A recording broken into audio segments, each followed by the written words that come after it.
Welcome to Jyothi home కుకింగ్కి స్వాగతం. ఈరోజు నేను తయారు చేయబోయేది ఆకాకరకాయతో పులుసు.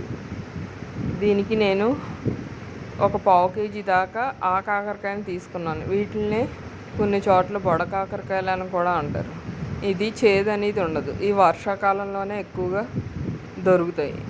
ఇది ఆరోగ్యానికి కూడా మంచిది. దీనికి 2 ఉల్లిపాయలు 4 పచ్చిమిరపకాయలు తీసుకోవాలి కూరకి. వీటిని ముందుగా శుభ్రంగా కడుక్కుని మనకు కావాల్సిన సైజులో ముక్కల కింద కోసుకోవాలి. లేతకాయలు అయితే కనుక గింజ తీయవలసిన అవసరం లేదు. కొంచెం ముదిరిపోతే కనుక గింజ తీసేసుకుని వాడుకుంటేనే బాగుంటుంది. లేకపోతే గింజలు పంటికి తగులుతూ పటపటలాడుతూ ఉంటాయి. అందుకే గింజలు తీసేసే వండుతున్నాను. ఈ విధంగా ఉల్లిపాయలు కూడా చిన్న ముక్కల కింద కోసుకుని పెట్టుకోవాలి.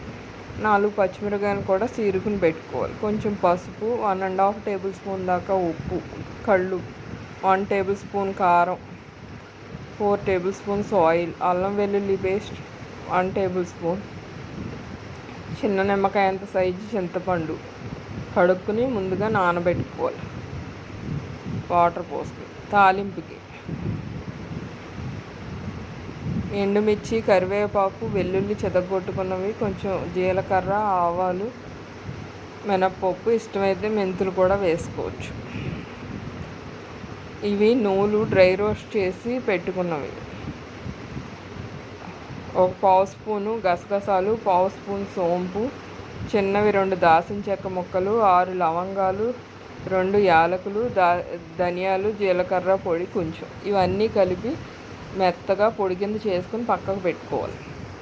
ఇప్పుడు ఒక మూకిడి కానీ లేకపోతే దాక కానీ పెట్టుకుని అందులో మనం ఆయిల్ పోసుకోవాలి. 3-4 టేబుల్ స్పూన్స్ దాకా పడుతుంది. ఆ ఆయిల్ వేడెక్కాక ముందుగా వెల్లుల్లి చెదగొట్టుకుని వేసి తర్వాత తాలింపు సామాను అన్నీ వేసుకోవాలి. అవి వేగిన తర్వాత పచ్చిమిరపకాయలు కూడా వేసుకుని తర్వాత ఈ ఉల్లిపాయ ముక్కలు కూడా వేసుకుని గ్యాస్ మీడియం ఫ్లేమ్ మీద పెట్టుకోవాలి. ఇప్పుడు ఇందులోనే నేను ఉప్పు, కళ్ళుప్పు వేయటం వల్ల 1½ టేబుల్ స్పూన్ వేసాను. మీరు మామూలుగా మెత్తనుప్పు వేస్తే కొంచెం తగ్గించుకుని వేసుకోండి. పసుపు కూడా వేసేసుకుని ఈ విధంగా కొంచెం పచ్చివాసన పోయేదాకా వేగిన తర్వాత ఇందులో అల్లం వెల్లుల్లి పేస్ట్ కూడా వేసి ఈ అల్లం వెల్లుల్లి పేస్ట్ కూడా పచ్చివాసన పోయేదాకా వేపించుకోవాలి.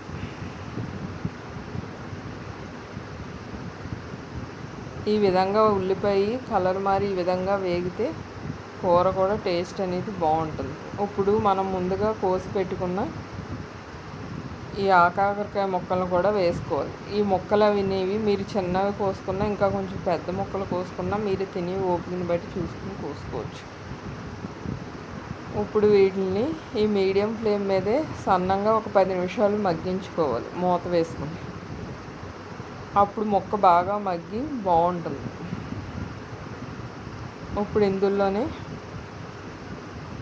కారం వేసుకోవాలి.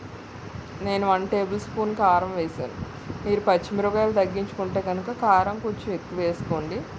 లేకపోతే ఈ కారం అయితే కరెక్ట్గా సరిపోయింది కూర. పావు కేజీ ఆకాకరకాయలు